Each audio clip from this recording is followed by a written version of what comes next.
Hey guys, it's about beer 30. Let's go see what's in the fridge today.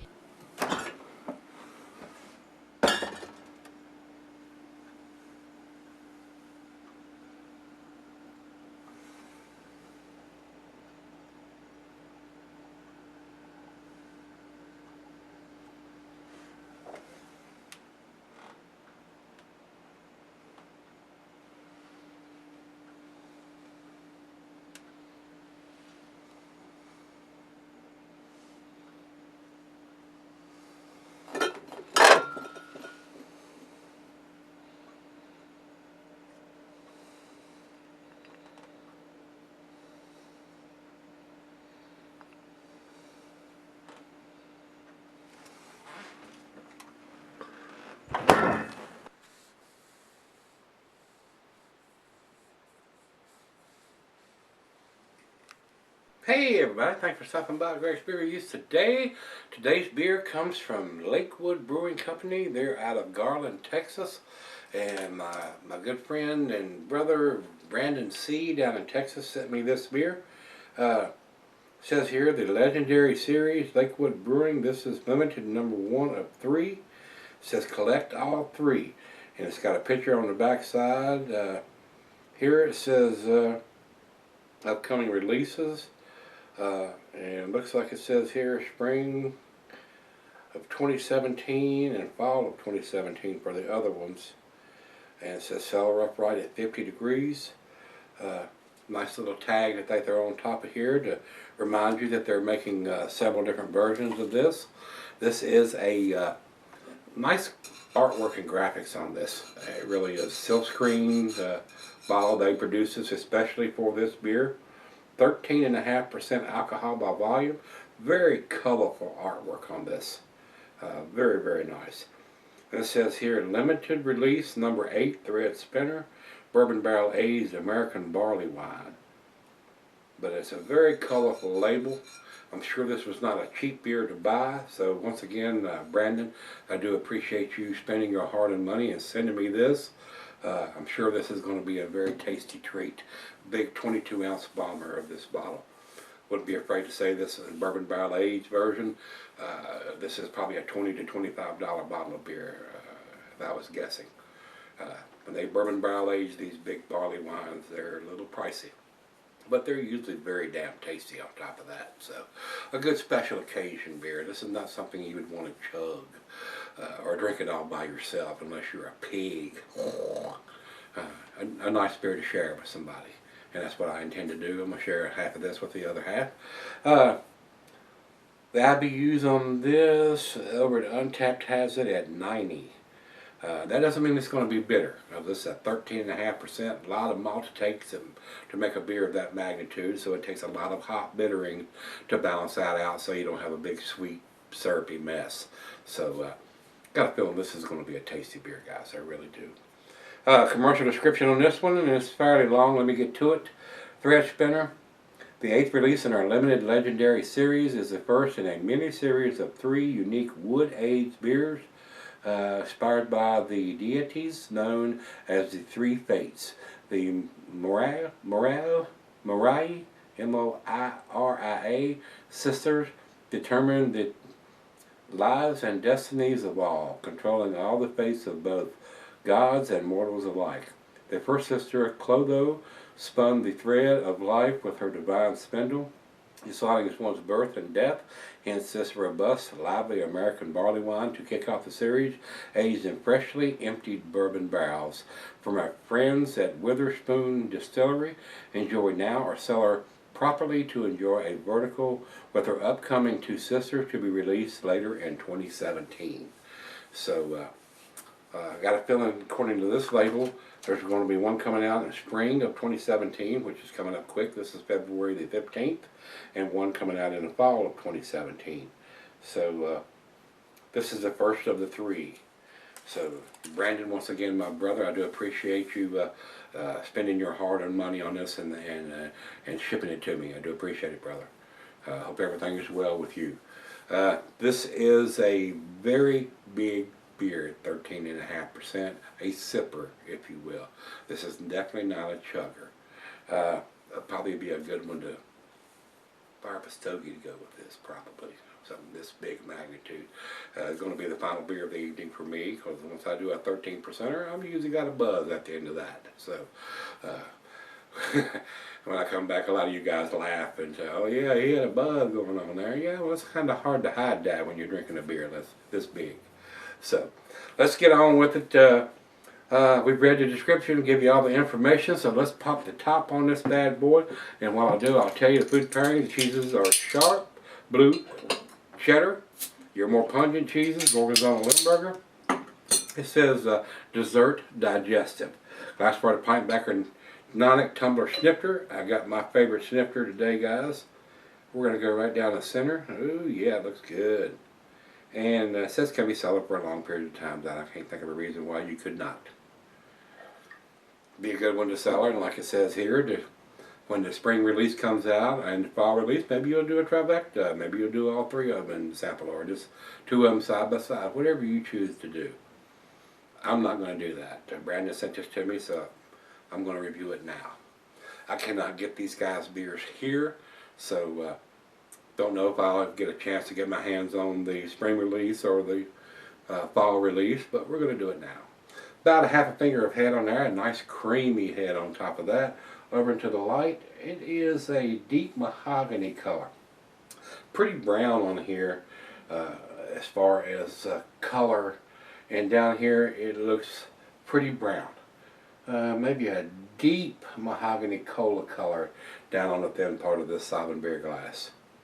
Looks pretty good though. It looks just like a barley wine should. So let's get a nose on it.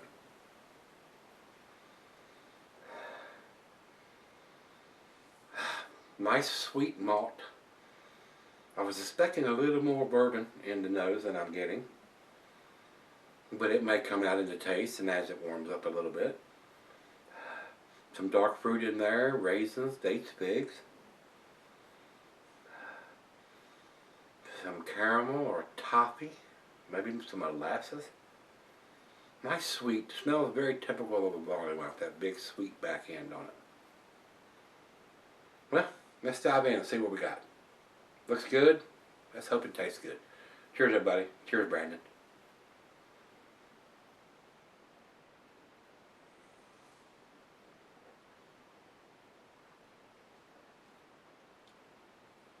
Whoa.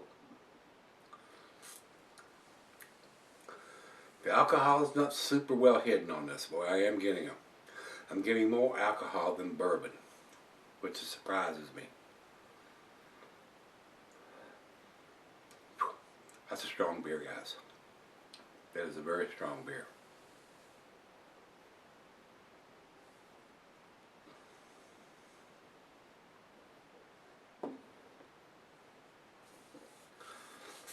Put your big boy pants on for this one. Strong alcohol notes on this beer. More alcohol notes than bourbon notes. A little surprised about that. Usually we'll get a lot of big bourbon notes. This one may release some of those bourbon notes as it warms up a little bit. But right now it's a little on the heavy side as far as the alcohol. So let's do that. Let's let it warm up and let's pour her a glass and we'll sip on this for a little bit and see if those bourbon notes and stuff come out a little bit more. And I really don't know exactly when this beer was done. To take a quick gander at it before I leave, I don't see any kind of dating on the bottle, which is not super critical, especially when they put that tag on there telling you. So I don't know if this was released, and I've got a feeling this was probably released at the end of 2016 sometime, between October and December, and the other two are forthcoming. But I don't see anything written on the bottle. I'll take another gander when I come back before I get on camera and see if I see anything, but high dollar graphics on this beer. They paid a lot to have these bottles printed up to have this beer put in there. So I think it's a very tasty beer right now, so let's let it warm up and see what we end up with. Alright guys, I'm back, got just a little left here. Nice slicing of stuff on the glass. Didn't get a whole lot of the bourbon notes. Got big alcohol, but not a lot of bourbon notes. Nice barley wine.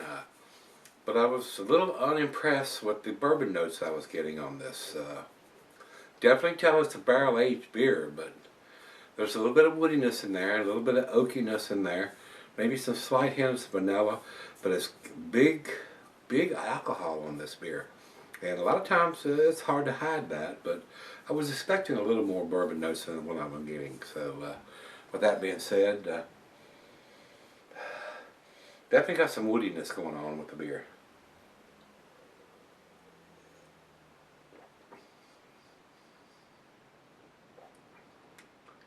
Very tasty. A big boy's barley wine. Put your big boy pants on and drink this one at home, guys, please. You wouldn't want to drink this at a friend's house, or even, I doubt you're going to find it at a brew pub or a bar or anything like that. But you wouldn't want to have to drive home after you're drinking a beer of this magnitude. You would not. Unless you're just getting a little teeny bit and then you're sharing it between 4 or 5 friends. Maybe you might get lucky if you live down the street. But if you're driving across town and you drank a bottle of this by yourself, you're drunk, whether you realize it or not. So I don't want to see anybody get in trouble or hurt anybody. So very tasty beer though. Just not quite the bourbon notes I was expecting. But the alcohol is there, no doubt. Big beer. Final chug.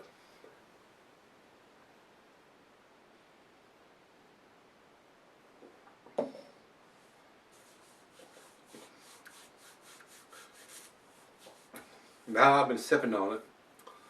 The alcohol isn't quite as strong because, the first drink, man, pow, it's hard to hide. But now that I've been sipping on it, it's not burning or doing anything like that, but the alcohol is there. You realize you're not drinking a 6%er. This is a monster beer. It's at 13.5%. Very tasty. A great final beer of the evening. A nice beer to sit by the fire and sip with whoever, your significant other or some close friends. Just be aware you're drinking a great big monster beer. And if you're having friends over, maybe they should stay the night. Or whoever is driving them home is not drinking this beer. So, very tasty though. I did enjoy this beer, guys. I do think it's a very well made beer, but the alcohol was a little heavier than I anticipating it being. I do think it's an A beer, but I don't think it's a 10 beer. And with that being said, guys, I'm going to give it a 8, A minus. And I looked at the bottle. I don't see any kind of dating on the bottle whatsoever. Didn't see nothing written on it or stamped on it, other than the little tag that they put on it saying it's one of 3, and the other ones are coming out in 2017. It doesn't say on this label when this particular version came out, so I'm thinking somewhere at the end of 2016, somewhere between September and December of 2016. I don't remember exactly when Brandon sent it to me. I'm pretty sure I've had this for a couple of months. So in these bigger beers, unless it's brewed with coffee or something like that, these beers should sell very well. That's why I wasn't in a huge hurry to do this beer. But I would like to see them put some kind of vintage on the bottle. They're not going to use this bottle over again. So put 2016 or whatever on the bottle so we'll know. And they chose not to. So another reason why I'm not going to give it a better grade than I have. 8, A minus. Numeric rate on this, guys, would probably be 92. That's where I'm going to put it. So let's run over to Beer Advocate. On this beer, they say no score. Don't understand that, since this beer's been out for several months. Why not enough people have commented on this beer or had this beer. Maybe the price of the beer may influence their decision if it's a $25 bottle of beer. A lot of people have a lot of reserves when they go in and see that kind of price tag on these beers. Matter of fact, while I've got you here, I will say only one person on Beer Advocate has commented on this, and he gave it a 4.09. Over to Rate Beer. Rate Beer has no score also.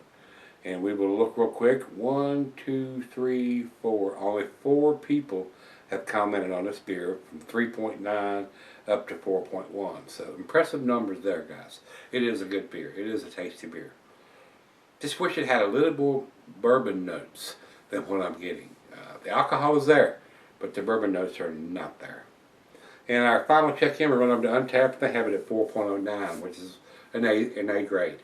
And I agree, it is an A beer. It is very tasty beer. So, once again, my friend Brandon, my brother, I do appreciate Brandon C. Buying this beer and paying to ship it to me, especially since these beers are not cheap. They're expensive. Anytime you see a barrel-aged beer that's 13.5%, that's going to be an expensive beer. It is. It's more than 2 beers. There's 2.5 beers in one bottle. So if you pour a glass of this, you're drinking 2.5 beers. That's what it's equivalent to. If you're a Budweiser, Miller, or Coors drinker, and this will mess you up. This will blow your palate out of your mouth if you go from a Budweiser, Miller, Coors to this. This is not something you would jump from that category of beer over to this, unless you just want to get shit-faced. And this would probably do it to those guys right there.